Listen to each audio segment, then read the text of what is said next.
Hi, I'm Mike, and this is an intro. Alright, what we got here is Zurgo Bellstriker. Okay, you might have realized I kinda did this one already, mostly because I need to make a correction. The dash ability down here, see if you can see that. It's when you cast it, and it's an alternate cast, he comes out with haste, and he goes back to your hand at the end of turn. I didn't talk about that in the first video about him because I just honestly forgot to mention it. But I also recently found out that the alternate cost, dash, does interact with the Planeswalker tax, or sorry, the Commander tax. So every time he dies, and he's returned to the command zone, or exiled, or you know what, there will be another 2 added to that. So the dash is not nearly as good as I was hoping. So that said, all of the original strategies I was talking about, everything trying to involve breaking it with Phyrexian Altar, and the different sack outlets, they're not nearly as potent. Now, that's not to say it can't still be done. I mean, with cards like Genesis Chamber, it's still a very valid combo, because every time you cast him, you're going to get another one of these, and you can use that to sack. But you can't chain it multiple times in a turn, because for him to really work well, you have to put him out once, and then just keep bouncing him to your hand at the end of turn. And it is at the end of your turn is when he returns. So you have to wait on that. It's a little less broken. Now, I know a lot of people who still say this guy is absolutely terrible, because in the deck where he runs, Norn is the exact same type of commander, except Norn works for free, where Zurgo will take 2, and if he ever actually returns to the command zone, he's going to cost more. And Norn just doesn't really worry about that, because once he's out, he just never goes away. It's what he does. That said, Zurgo has a few advantages. The big one being, he can actually attack, and he can't be forced to block anyone who's bigger than him. Granted, you probably wouldn't use him to block people bigger than him to start with, just because you don't want to lose him. What I do think makes him interesting, though, is that he can attack, which gives him a slight advantage over Norn. Not a huge one, but whenever you have cards like Ronin War Club, and there's a few others, but I'll save them for later. This card, for instance, automatically attaches whenever a creature comes in. Zurgo's going to be coming in often, so even if you play other creatures, you can easily set up so Zurgo's the last one, and he comes in big. He'll have haste, and he'll hit harder. It's not hard to chain him up and make really scary things happen. Now, that isn't very effective on its own right. What I would normally suggest, though, is similar to my first variant, but add in Genesis Chamber. Whenever you cast him, you're going to get something, and you're going to get something for free when you sack the mirror created to the altar, get mana, get a creature when it dies. Now, it's going to cost a little investment here, but because you're using an altar, you're probably going to get it back. You just got to use it for something. That mostly just relies on Zurgo coming in to do Genesis Chamber. Now, this combo is interesting, but it's not the big one. And while Ronin War Club is awesome, and the other cards that auto-equip or have zero-equip are also good, they're not what make him interesting. Oh, just quickly like to mention that the card that really interacts with him the best, I feel guilty for using it. I say that in a lot of my videos, apparently, because I'm starting to realize my dicks are... Wow, that was a Freudian slip. My decks are kind of dicks. Ugh. But yeah, I apologize to anyone who knows what this card does, and if you don't, I apologize because I'm going to explain it. It's a 2-drop artifact. Players cannot untap more than 1 land during their untap phase. Now, this might seem like a really large impediment to Zurgo, and to be fair, it is if you don't have anything to get around it. I mean, you either have to drop a land each turn, which isn't impossible if you have a large amount, just to get his dash every turn. And while it will stall out your opponents pretty quickly, especially anyone who has, lands, unless they're artifact ramping, which is entirely possible, they're going to be screwed. Also, if you use this yourself, I would recommend artifact ramping.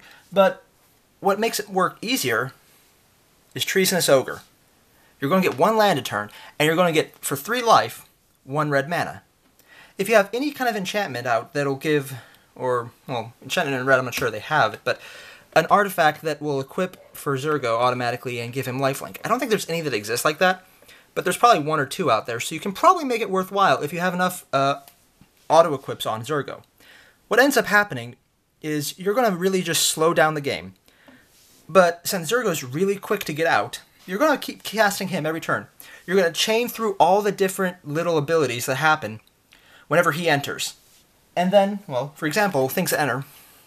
Warstorm Surge. Whenever he enters, it does damage equal to its power to target creature or player. That's going to be 2 every turn. And Altar of the Brood, sorry. That one is going to make it so every time he enters, you're going to have each opponent mill 1 card. Mostly because you're just going to be counting Zurgo. This is kind of a slow way to do it at first, but because of Winter Orb, you're going to actually have a really good time, and Zurgo's low casting cost is going to give you a nice advantage. I'm going to move this down a bit. So it's a little slower, but add into that this is kind of his delaying tactic, and Zurgo himself is going to be running out and beating people's faces in with the War Club and the other artifacts that are similar to that. Now, if you don't have all this out prior to Winter Orb, it will slow you down. But you can actually afford to be slowed down a lot more, just because the main thing you're going to be casting every turn, Zurgo, is slow. Or, sorry, he's fast and low cost. 1 drop to start, 2 drop after that. The big thing, though, is you don't want to let him die. You always want to get him either out the first time for 1, or dash him in every time after that, because his cost goes up, and after a while, he's not really efficient. Now, I would recommend running this with a lot of artifacts, so you could probably run a lot of ways to get infinite mana or exponential mana quickly with that. It's not impossible. Really, though, I think the best way to get it out, if you really want to make this work, it's a little slower, but just put up Winter Orb, put up the artifacts, the equipment that attach automatically, drop in Zurgo, and keep him out there for the 1 drop even, and just drop in a Conjurer's Closet. That way, after he attacks, he will untap every turn. That's actually if you get the other orbs that stop it from untapping. I have a few, but I'm not sure where they are at the moment, so I didn't show them. This way, you're pretty much setting yourself up to lock down the game and slowly beat everyone else. And if you have enough of these guys, it's not very slow anymore. Now, this is not a huge strategy, and you will get a lot of hate for this because it's pretty much building a prison deck in red. Not many people will expect that, but it's mostly an artifact-based prison deck, but there's a few red enchantments. If you know the card Smoke, that would be a very effective one. I don't know where it is currently at the moment. I've seemed to have lost my copy of it, mostly because I hate playing against it. But, yeah. You're basically doing a red artifact prison deck, where Zurgo will be dropped in, he'll get the auto-equips, and swing quickly. You're not going to cast anything else but Zurgo, and you're just going to slowly beat people's faces in. Now, if they ever board wipe you, you're kind of out of luck, so I would suggest Feldon's Cane or other type things that quickly shuffle your graveyard back into your library. But for the most part, all you have to remember is just to get Zurgo out, get his support cards out, which should be the majority of your deck, and just play with what you got. Overall, Zurgo is still playable. The fact that he bounces to his hand just has to be made to a main thing. The auto-equips are the big thing. Without these, he's pretty much not playable. And without some of the prison effects, everyone else will outrace you to much bigger combos quicker. But altogether, he's still a playable card.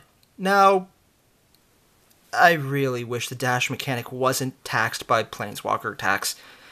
If it didn't go up every time he died, it would be so much better. On the other hand, it would be so much more broken. And I can understand why that's the case. Duretti, if I said that right, with his pay 4, put him into the field, is already a nasty guy, and he's in blue and white, which have so many board wipes, and he's just a beast to play against.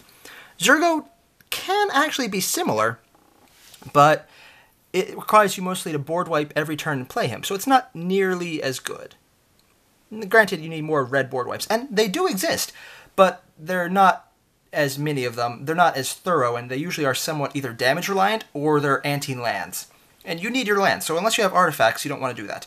Also, if you're playing land destruction, yeah, you deserve whatever happens to you.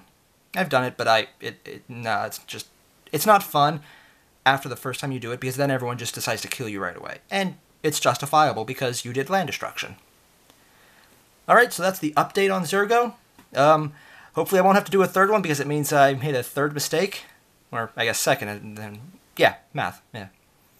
But yeah, he's still a playable card, and you just gotta play with his specific flavor in mind, that he's going to be going to your hand frequently. And don't let him die. Don't sack him. That was a huge mistake on my part. But the deck is still playable. Although I wouldn't recommend it playing often, because it's a prison deck, and those garner a lot of hate. Out-of-game hate.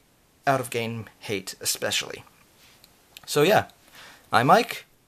That's the card. Hope you like it. Leave a like, subscribe. If you have any comments or suggestions, please go ahead. I love hearing it. Later.